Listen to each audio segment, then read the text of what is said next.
place, sit by the bar, all the drinks on me, don't go too far, sitting by the bartender, asked her. What's going on? What's going on? It's your boy IkonE, and we here on 910 Sports.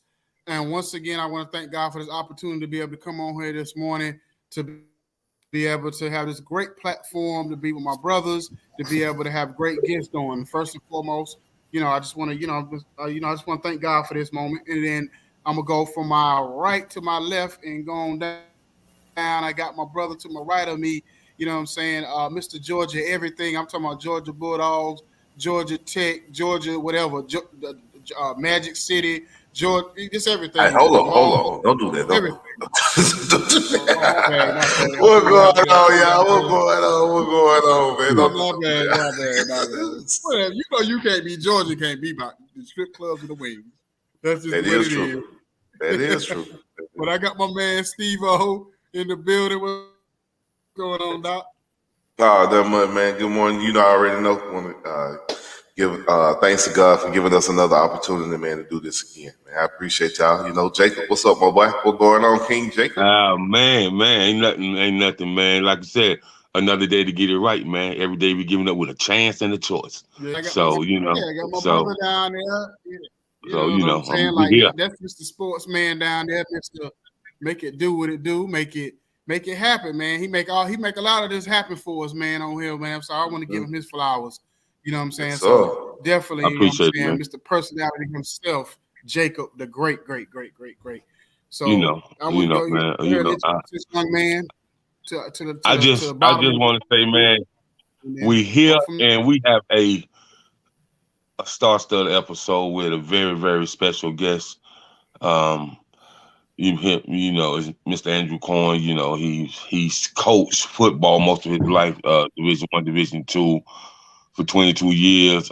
He has a program where he gets young men recruited. He helps parents understand the NCAA rules and regulations, you know, of collegiate sports, and he's just going to break down, how his program works and how he's been able to get kids in school throughout, different conferences across the nation. Welcome, Mr. Cohan. How are you?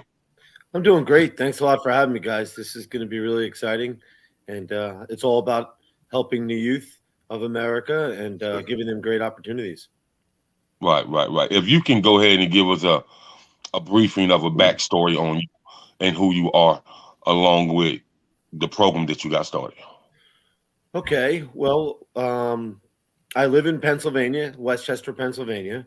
I coached Division I, II, and III at schools like Columbia University, Bucknell University, Fordham University, Stony Brook, Hamilton, and Bowdoin. I did that for a long time. I come from a coaching family. My brother's Dave Cohan. He's the assistant head coach at Wake Forest, and my dad was a high school and a middle school coach. So kind of in our blood. So I coached for a while. Had a great experience as a defensive coordinator, a head coach, position coach, and then I just got to a point where I was working so much. I was never home, and I was always stressed, and I needed something different, and I wanted to still help young athletes across the country. So I put together my company, Get Recruited Consulting. I started by myself, and now it's grown. So it's been a great experience. It's been a lot of work, but it's been 9 years now where we're developing young student athletes, and at the same time, we're helping place them into great colleges all across the country, and we have clients across the country. So what we're doing when I say development is we're on the phone with our student athletes weekly, and we're tracking their lifting, running, stretching, diet, sleep, everything and academics, everything that they have to do to become the best student athlete possible. We just joined forces with an unbelievable marketing company, GoMVB.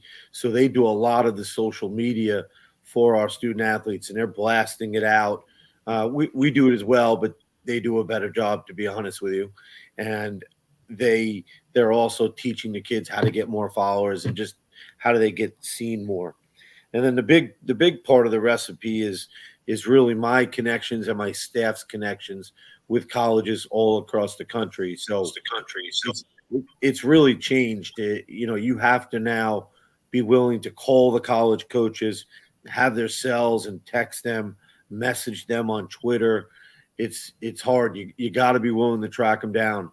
And what we're telling people is it's hard enough getting recruited with the competition against high school kids, but there's about 5,000 kids now that are in the portal, which has made it so much more competitive. It's unbelievable. So there's even a bigger need for Get Recruited Consulting. But that's really my business in a nutshell. Most importantly, I have two boys.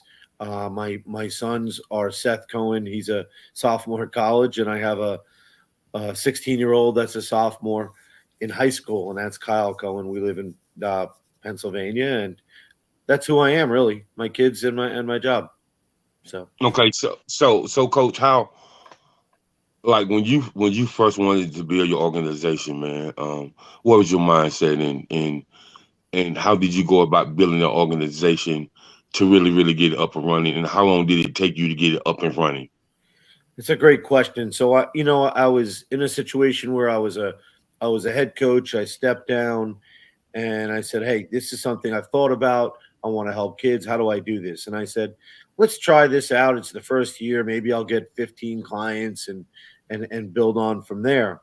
So I reached out to my friends in the coaching profession, and I got a bunch of lists of student athletes across the country that are attending different camps, and I put together a small email campaign. And the next thing you know, I have 15, I have 20, I have 30 kids that I'm working with my first year, and it's grown from there.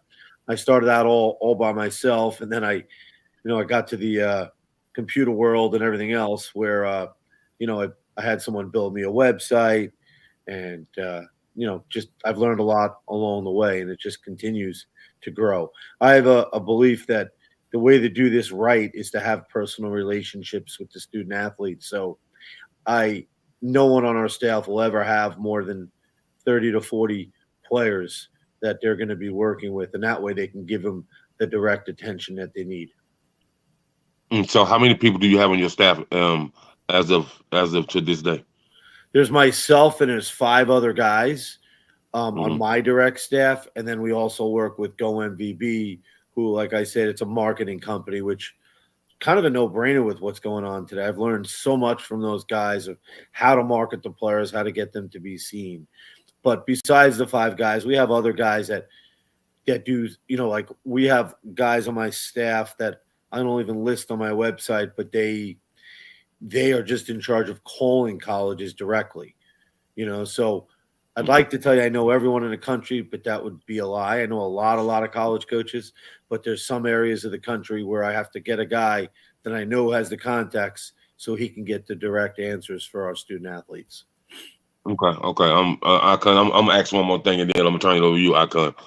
Now, Coach, you coach Division 1, Division 2, Division 3. So, um, I heard you throw Fordham University in there, in Stony Brook, and a few other colleges, and so what was that experience like from coaching Division 1 to Division 2 to Division 3?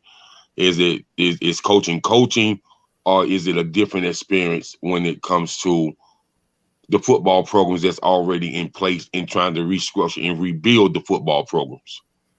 So that's a really good question. I'll start off by saying I had an experience where I was a graduate assistant at Stony Brook University, who's now a very strong uh, FCS 1AA school in Long Island, New York, where I'm from originally. Mhm. So I was a graduate assistant there, and we were Division 3. We were pretty good. We had limited fundings. We had a limited staffing. I coached the defensive line by myself, and I took classes, and I was 22 years old. So then I came back there, I don't know, 7 years later, and we transformed from Division two for a year or two. I was with them, and then we were in the FCS level 1AA. We actually opened up a new stadium, and I helped the transition. So the amount of people on your staff definitely increases. The amount of academic support usually increases. Those are big differences. The desire to play is no different at all. I mean, I think sometimes those Division three kids, they're purely playing because they love the game. They're not, they're not getting paid. They're not getting much except the ability to continue playing something that they love. You know, I would say that the actual coaches, I think, have the same ability, but sometimes they might have limited experiences if they stay at a Division three school the whole time. But the coaching in general, when I coached Division three, was really good, and it was really good in 1AA. But the staffs were bigger when I coached at Columbia, Fordham, Stony Brook then as a 1AA. The staffs were bigger, which meant that you could be more detailed in your not only your coaching but in your preparation for your opponents, for your practice, for your recruiting, for everything you do. So hopefully that answers it. I mean, there's athletically, the biggest difference typically is going to be the height of the players. As you go higher, they're a lot taller, and then they're also more athletic, more than anything. I don't think any guy, they can bench or squat or anything like that any less. But I do think the speed and athleticism is the overall athleticism is a major difference. Mm-hmm. Okay. Yeah, Cool. Hopefully I answered the question. Thank you. You did. Yeah. You did. Thank you for that. Back to you, IkonE. Well, it's kind of crazy when you say, because you say it's all about the youth, and I don't know how much of Jacob told you about our story, but we started this podcast basically for that same reason, to be able to touch the lives of the youth, especially in these smaller, programs or smaller areas where kids are not getting the looks, and they have just as much talent as somebody else. Actually, just to give you a quick story, before I even started the show, I was at a basketball game in my hometown in North Carolina. It was a kid there, and he played high school ball, and he was real good. And I went to school with his dad, and I heard about the kid, but I didn't realize how good he was. I was like, oh, okay, they probably overhyping him. When I went and seen him in person, I said, wow, this is unbelievable. But he wasn't getting the same looks as other kids from around the state. And so to me, that's the first thing I thought about when I came with this show was we need something for that, so we can interview these kids, get their story to that direction. So is a lot of that came about when you came up with this program. Was that on your mind? Was that the type of thing that you thought about that kind of pushed you to start this too? For sure. And it's funny. So I was coaching, and at times, especially in either smaller areas or areas that the college coaches don't want to recruit, they're a little bit lazy, and then those kids can really get passed by. And I said that's a shame. I don't want that to happen. I want every kid to have as many opportunities as they can. So realistically, you've probably heard some of the big time coaches. I've heard a few of the major coaches tell families, don't get involved in hiring a recruiting service. You've probably heard those things. Well, first of all, I don't consider myself a service. I'm really a consultant. But then the other major difference is we're reaching out directly to the college coaches. But really, more importantly, my point is that I think if you're a kid that can play at Alabama, Ohio State, Georgia, obviously top 5 schools in the country, they typically don't need our help. They're kids that are that good, and they've been getting recruited from a young age. But that's a very, very small population of student athletes, maybe 1% that can play. There's kids that get passed over, like your story about the basketball player in North Carolina. That happens regularly for kids that could be, lower FBS or FCS Division 2 or Division 3. But typically, somehow, some way, if they can play at Georgia, Alabama, I can't miss Georgia. I got to say them in there. I'm going to get in trouble. No, but really, those schools, they typically just so much. There's so much attention, and they're so dominant in high school that it's rare for them to fall through the cracks. So I'm sorry I went a little long-winded, but I wanted to make sure I addressed that. Oh, you fine, you fine.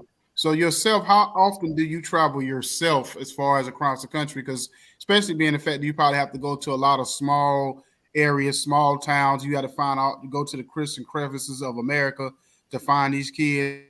So how often do you travel to recruit these kids?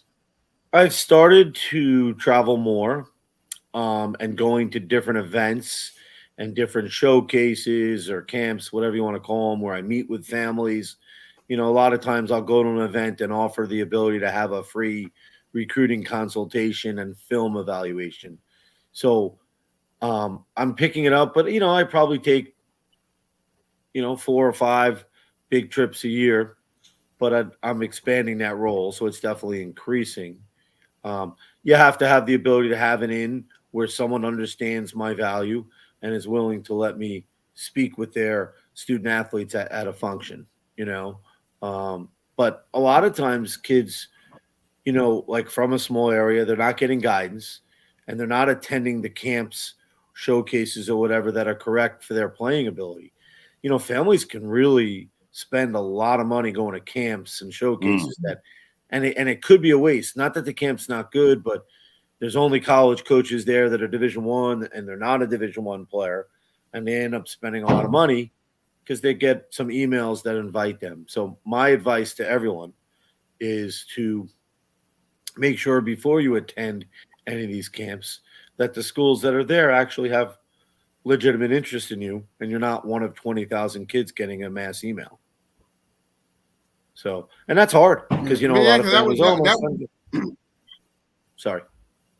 Yeah, because I was gonna say that wouldn't be no different from if you go into an academic, conference or academic, what you call it, college fair, where you might have 100 schools there, and some of them will be like community colleges or junior colleges or whatever on the academic side. So it's kind of the same thing. Like if you go into some of these, okay, these schools are more catered to where I'm at on my level as far as my playing level. Type of things that you, like you say, you need to look for, not just to say, oh, if Alabama or Florida State or whoever's going to be there, but or some of these other schools, Division II, Division III schools are going to be there. They're going to give me a legit chance to at least get a scholarship, because at the same time too. But go ahead. But go ahead, Steve. You can ask a question. Yo, what's going on, Andrew? Thank you so much for joining us this Can you morning. hear me? Definitely appreciate it. Thanks for having me. You can't hear me, Icon? Yeah, we hear you fine. Okay. Yeah, go ahead. How has NIL affected the recruiting or what you're doing from your aspect? Has NIL affected it at all? I think it's definitely affected the recruiting world. It has not affected me personally. I've not gotten involved in that at all. Talking to my different contacts,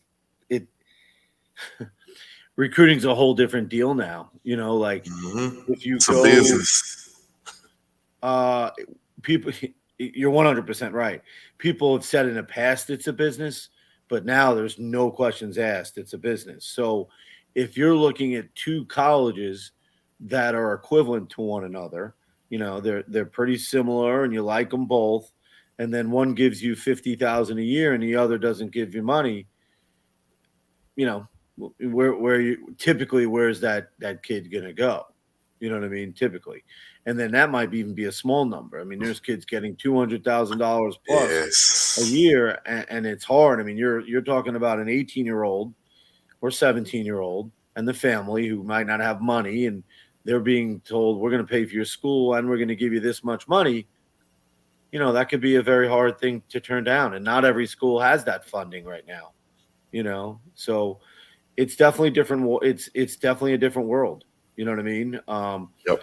I'm a little old school. I'm not going to lie. I'm 51. I was just going to ask, how do you feel about it? Let me get your opinion on the whole Because it varies, depending on who you are, it varies.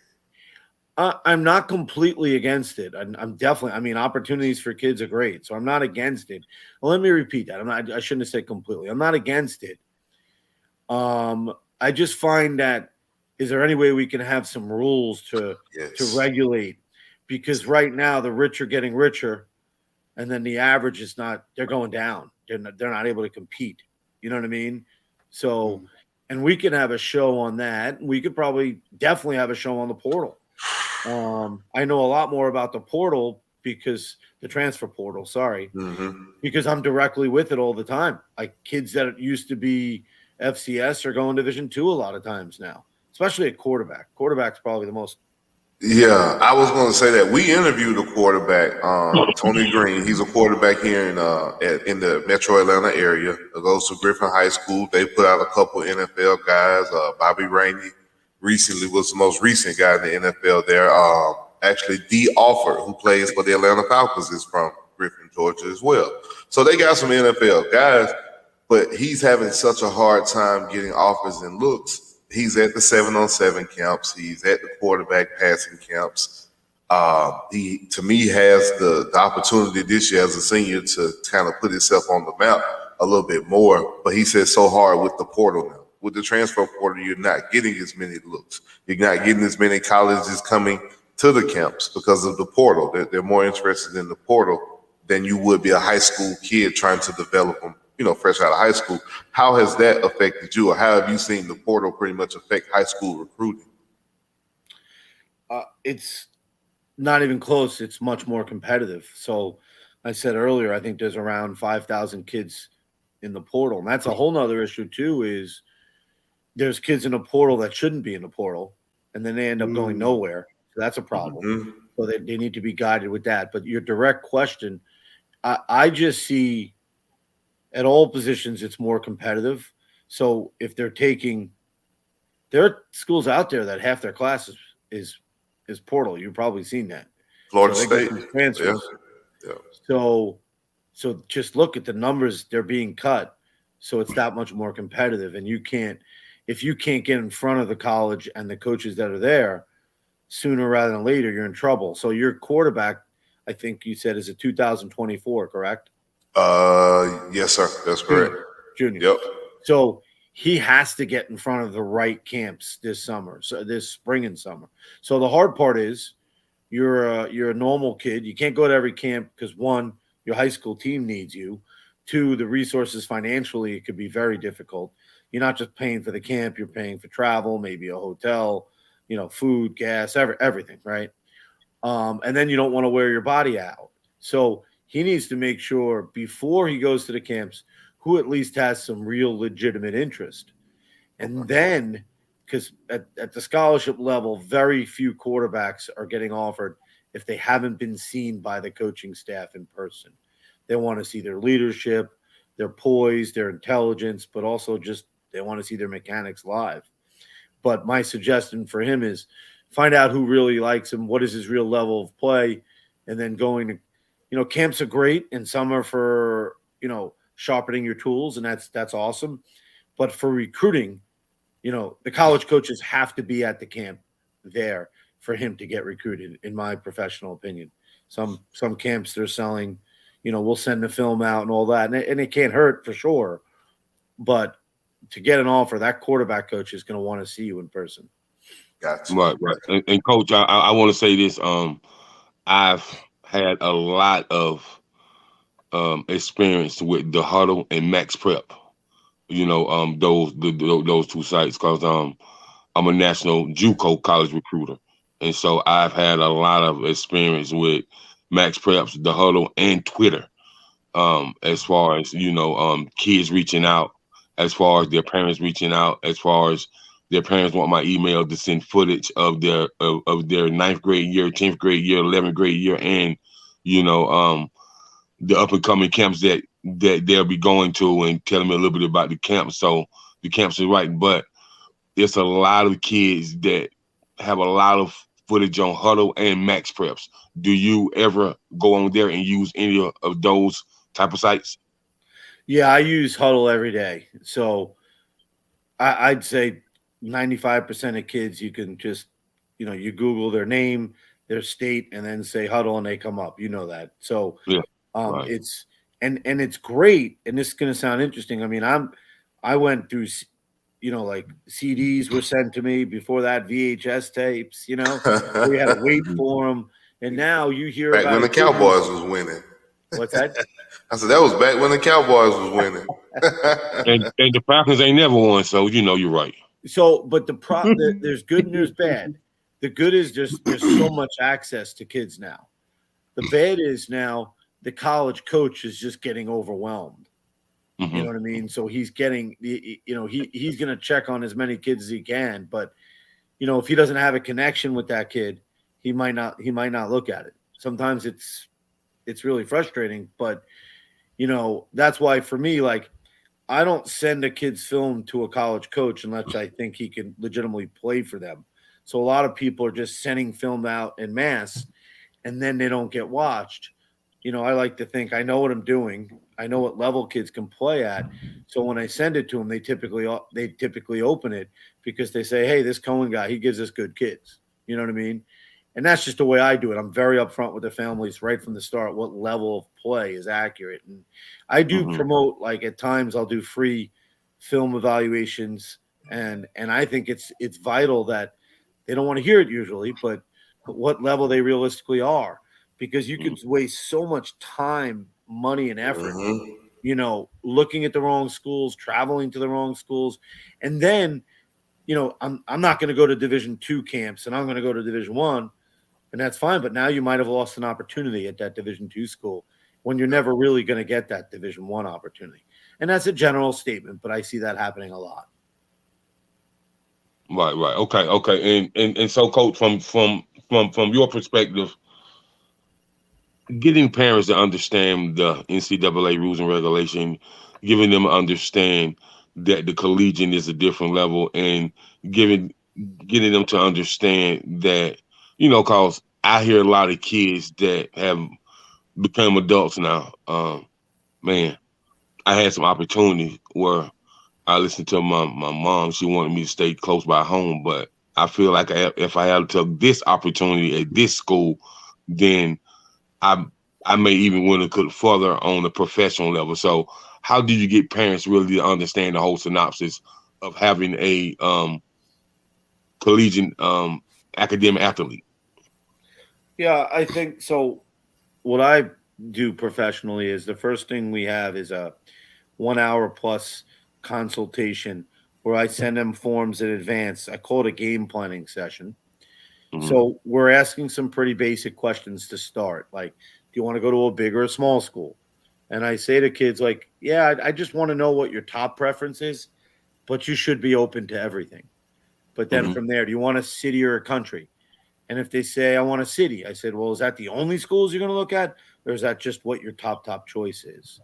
Um, do you want to be close or far from home? So I'd like to have a range for that as well. Like, Hmm. hey, I don't want to be too close. Okay, well, what, can we go an hour? And then how far away? I don't want to go too far. Can we go 8 hours away? But you do have to. It's the easiest way to break down where your list initially is 100 schools. How do we get it down to like 30? Quickly, and then from there we see who likes him and who doesn't, and where can he get in, where can he get the most money, and all that, and then those numbers will be much more manageable. So um, I'm careful to not tell people to look at A or look at B or look at C, besides looking at the strongest academic schools possible, the most successful school programs possible. But I don't know if I'm in a place to tell them they have to look at schools. Like if they say, hey, I'm only going to go close, I will say, hey, can we open that up a little bit? Can we go 3 or 4 hours? You don't want to have any regrets that you wish you were a little bit more open about that. But it could be a delicate conversation. Right, right, right, right. So is it pretty tough for you to be having to coach your kids, or for your kids to look like my dad is this guy? He helped all these kids, and people always in their ear, man. man, your dad great, man. Like nobody's ever did this for us. So how is that conversation when your kids tell you about things like that? And what are some of the conversations that you and your boys have? Well, my conversations with my boys with that are a little bit limited. I've tried to stay away from my own turf. I haven't really talked to. I've had like two kids I've helped on a small level, honestly. But my my kids get recruiting a lot more than the average kid. Because the average kid in their high school comes around and and everyone's saying he's going to go Division 1, and my kids like they're great kids and they don't say much, but they'll say to me, they're like, that kid's not going. That kid's 6'2" and he's an offensive lineman. There's no way they're going to take him at the FBS. You know what I mean? Mhm. So I think they understand and respect what I do, but there's also the boundaries of it. They don't get too involved, Uh-huh. and but they kind of see things. Our high schools had some really good players. But even the really good players, it's become difficult to reach their goals. Mhm. Um, they respect it. They know I'm on the phone all the time, and so they kind of get what I do. They know my pitches when I'm talking to families. They know my ins when I talk to the college coaches. So, but they're my boys, and I try to separate my business world as much as I can, but I can't always, right? Right. Okay. Back to you, Icon.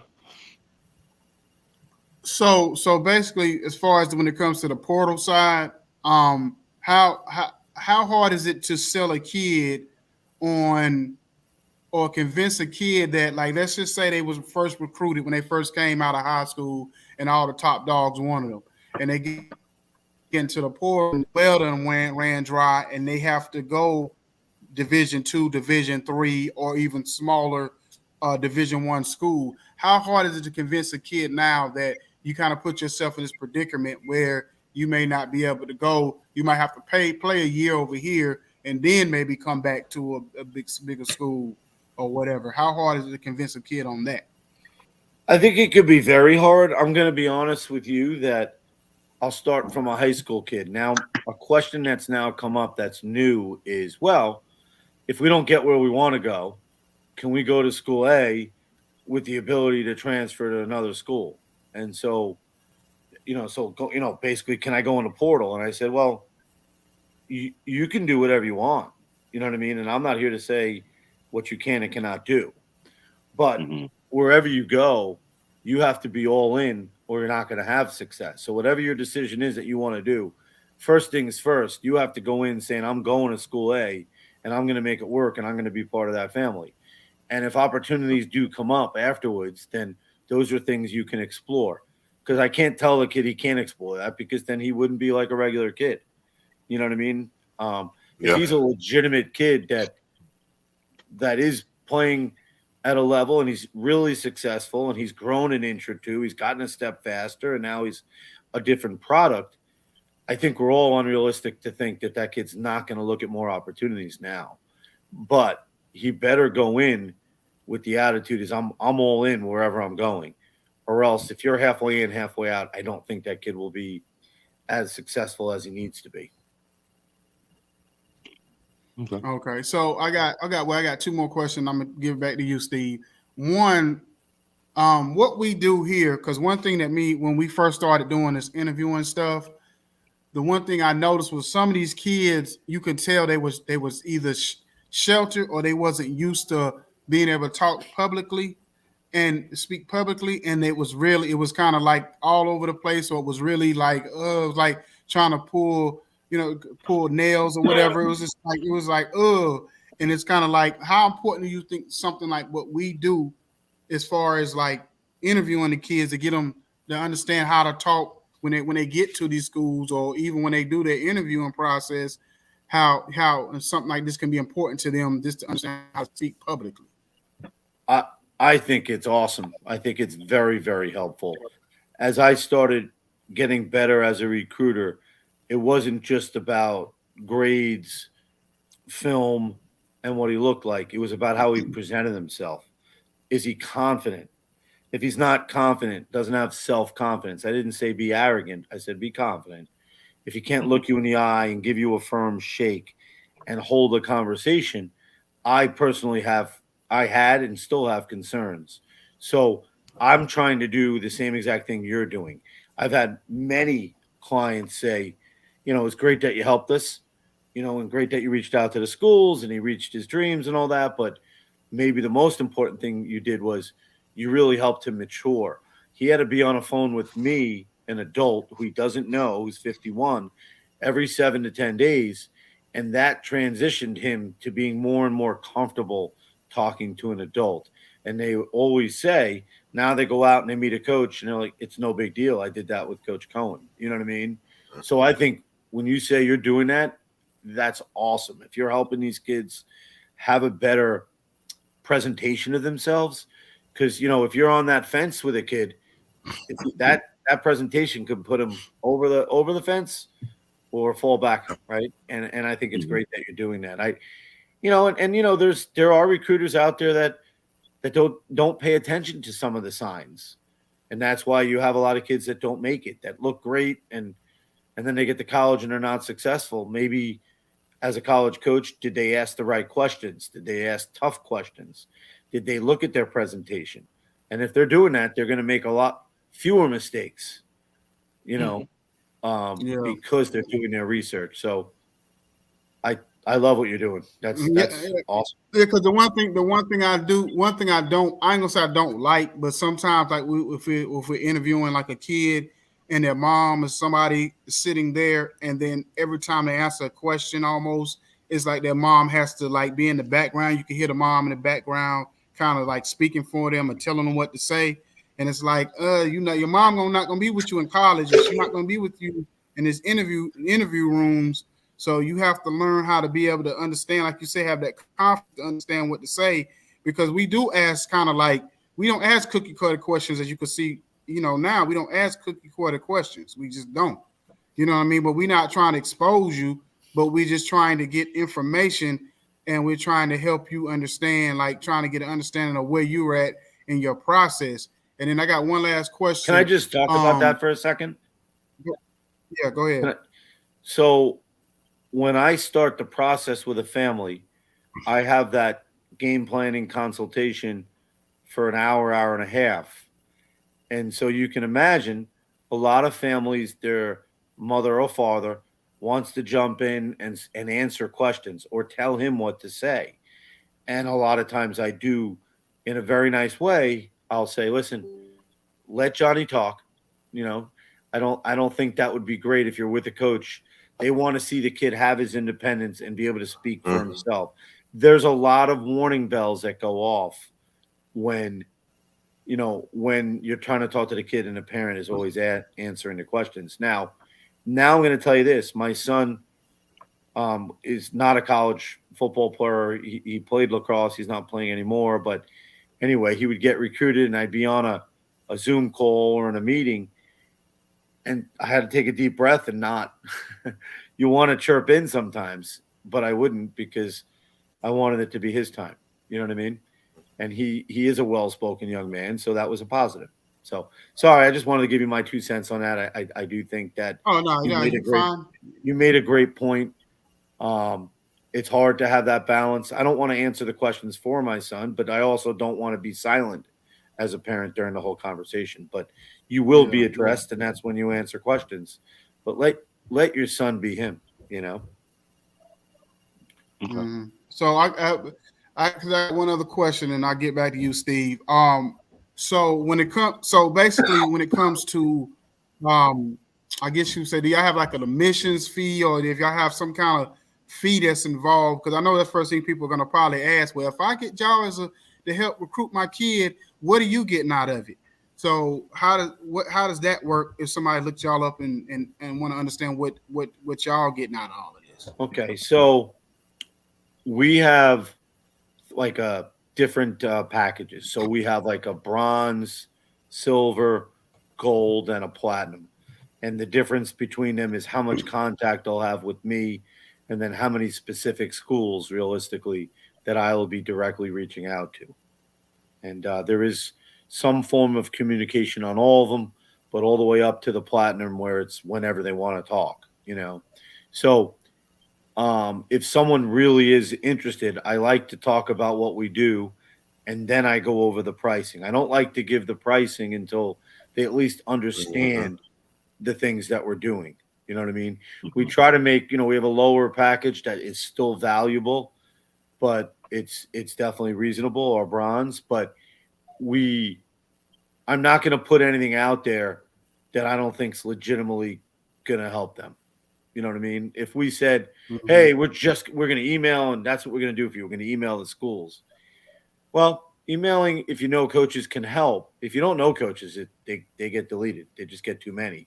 But my point is, what else are you doing with it? Like, I won't have a package where it's just emailing, because I don't think it's really, really going to help a kid. And if it's not going to help a kid, then I don't want to present it to a kid and their family. Does that make sense? I'm not here to take kids' money. I'm also, I work hard, and I work very hard for my student athletes. Plus, I have something that they don't have, and 98% of the population doesn't have, and that's legitimate contacts and relationships. You know how it is. If your show's continuing to grow, and more people are going to watch it because they realize this is legit. It's really helping people. You guys have the right idea. You want to help kids. So it keeps expanding, and no different with me though. If I get them on a package that's not really going to help, even though it's not a lot of money, if it doesn't really help them, they feel like they wasted their money. So I have our packages on our site, but there are not prices. But I'm not hiding it. So if anyone's interested, they call me and we talk, or they sign up on our site. I'm not here marketing my company right now, but that's how we do it. So okay, sound good. Yeah. Okay. Coach, you said, yeah, this kind of some background with Coach. Coach, you said you coached on all levels. What about your personal life? Who's your favorite team, Coach, as far as football? Well, my favorite college team is Wake Forest because my brother coaches there. Okay. That's a great program that does everything right. They develop talent. They make good decisions on who they're taking. They're not concerned with who else is recruiting. So I really respect what they do there. I mean, they're obviously not as good as, say, the University of Georgia. Well, they beat Clemson recently, so it's okay. We'll take that. And they're right, Jacob. They don't quite have the same resources top to bottom. But so as far as the NFL now, for my 22 years of coaching, I worked on Sundays. I worked 7 days a week. I never watched NFL, and now I do. So, my personal favorite team is the Giants. Okay, my girlfriend is from Philadelphia. Wow. You said that with a Redskins fan sitting over here on this side of me, and a Dallas Cowboys fan sitting Hey, it is. I grew up in New York. You got to have loyalty. My kids love the Giants. They're obsessed. Okay. But I'm not a big enough fan that. So when I'm with my girlfriend, and if they're not playing the Giants, she's an Eagles fan. She's from the Philadelphia area, so I don't have any problem. I like what the Eagles do. I do. Yeah, my wife. I like good football, like the Super Bowl. I didn't really care who won, but I was just happy it was a good game.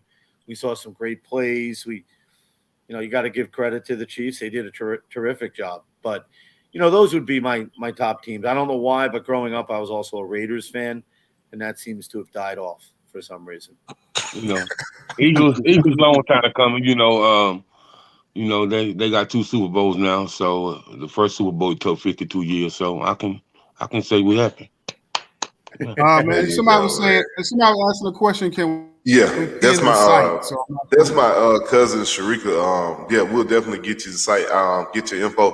Coach, how can they get in touch with you? What's your website? What's your info if they want to reach out to you? Appreciate that. So my cell they can call anytime is 570-428-2872. My website is getrecruitedconsulting.com. So many of the football kids, and they need to be, are on Twitter, and so are the families. So that's get with a capital G _ recruited with a capital R. So that's the best way. And I'm open. I'm a hands-on guy. I like to talk to families. Anyone that's listening to this show, I'd be glad to give their children or themselves a film evaluation for free with them and a parent, where I can talk about it and even talk about an initial plan of what kind of schools they should be looking at.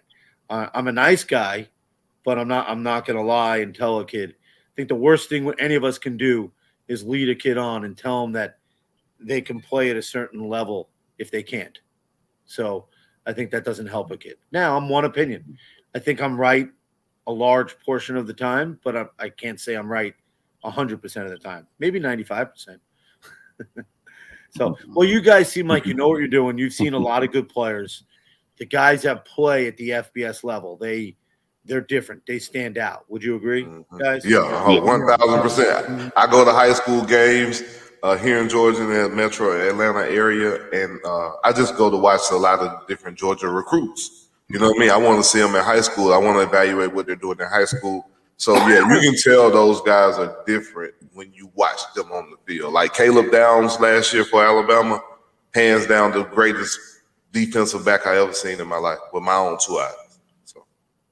But I also can say this, Coach. I have seen guys that play at smaller schools like a Division II, Division III, and you wonder, because when they get to the NFL, they just explosive, and you wonder like what happened with them recruiting when they was in high school, why they didn't go to Division I. You know, cause I wonder Hargrove from the Philadelphia Eagles. He went to South Carolina State University, but Yep. I know that he was highly recruited in high school to like power I schools, and I just wonder why some of these kids didn't go to the power I schools, and like how some of these kids that play Division II, Division III stand out so much in the NFL. So if you're a recruiter and you're working for a staff, your goal is to steal a kid from a level above you. So, I mean, if you're a Division III, I want to steal a Division II kid. I'm a Division II guy. I want to get an FCS guy. And it doesn't necessarily mean that higher level's offering them, but you know in your heart that kid could play. So he might be. So, for instance, I was very fortunate at my early days at Bucknell. We were terrific on the defensive line.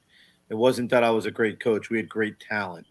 But we had kids, a lot of kids that were 6 foot, 6'1", that the big schools didn't want, but they were really good. Fast twitch, high motor, explosive, strong, all the characteristics you wanted. But that's how you say later on, why is that kid at Bucknell, or why is he at this school? Well, you know, maybe he grows an inch, maybe he gets a step quicker, maybe he doesn't. Maybe he's that same 6 foot, 6'1" guy, but it doesn't matter that he's 6 foot, 6'1", he can play, you know. But on the other side of it, and I'm going to say especially with linemen, they're now taking kids that are 6'5", 6'6", that are considerably less players than the kid who's 6'2". So, you know, they're going to make mistakes on those kids. Those are projections on the offensive line, and they don't all project into what they think or they want them to be. So that's interesting. But on the same token, if you look in the NFL, there are 6'2" and 6'3" guards and centers. Yeah. And a lot of these schools at even the FCS level are saying they're not taking kids unless they're minimum 6'3" or 6'4". I'm sure you guys have heard that. Oh yeah. I think that we could have an hour plus discussion on that alone. But my theory is, I understand, right, you want him to be 6'2". If you want him to be, I think if he's 6'2" and he's a guard, but he has the arm length of a 6'5" guy, that's who I want. Because now he can play with leverage. He can get underneath people in tight areas and when he's pulling and things. But then when he's pass blocking, he has the arm length to keep the defender away from the quarterback. So, and a lot of schools now are measuring, you know, hand size, wingspan, and, you know, like, I might be saying something you guys already know, but I think it would be good for the audience. So if you're 6'2", That means you're what, 74 inches, right? Mhm. So if you're 74 inches in height, but you're 75 inches in wingspan, right? So you're one higher. That's a +1. If you're 76, you're +2. You know, I got the number. Yeah, no, those are 72. I'm sorry. If you're 75, you're +3. So every inch longer that your wingspan is, that makes you a plus. So they are saying you could be a little shorter, but then your arm length has to be that much longer. Right. Okay. Well, I appreciate you coming on this morning, Coach, and giving us your expertise on how to get these kids recruited. And I do want to say this: if it's opportunities out there where you want to have kids send kids our way to interview them, just to give them that experience and to be able to, understand how it's going to be in the future. If you want to, just reach out to Jacob and to let us know that you would love to have this kid or that kid on or whatever to be able to help with the interview, to interview them or whatever to get them prepared. This is what we're here for. This is what we're here for. Basically. I would love that opportunity. One, I want to thank you. You guys asked awesome questions, right on point. I appreciate that, and it's obvious that you guys have a love for these student athletes and you want to help them. And I would like to also. So if there's anything I can ever do, please just ask. If you'd ever want to do another show on a specific topic, I enjoy this. So thank you from the bottom of my heart for giving me this opportunity. Yes, sir. Yes, sir. Yes, sir. No problem. So, everybody else, y'all can follow us at IkonE. As far as like email, if you want to reach out to us, IkonE 910sports@gmail.com. And you can also follow us if you see at the bottom, because I'm talking to all the people that we do radio too. So it's like I'm always thinking that people can see us, and some people can't see us, they can only hear us. So basically, for those that just listening for us and want to know how to get in contact with us, you go to our Instagram page at 910 Sports Podcast. But once again, we want to thank Andrew Cohan for coming on here. You said you got a celebrity name, and I was thinking about the guy, the late night guy. You know what I'm saying? Andrew. You got to Ken him. But yeah, well, that's what I was thinking about. But I just once again thank you for coming on, Coach. Thank you. And with it, like I said, we hope to see that your program continue to progress, because I can see the need for you in this business. Yes, sir. They definitely need you in this business, especially for those kids who jump in that portal and have no clue what's going on. You know what I mean? Or whatever. But till next time, everybody stay blessed. And thanks for everybody for coming on who chimed in and commented this morning. Thanks, guys. Have a great day. I walked in the place, sat by the bar, all the drinks on me, don't go too far, sitting by the bar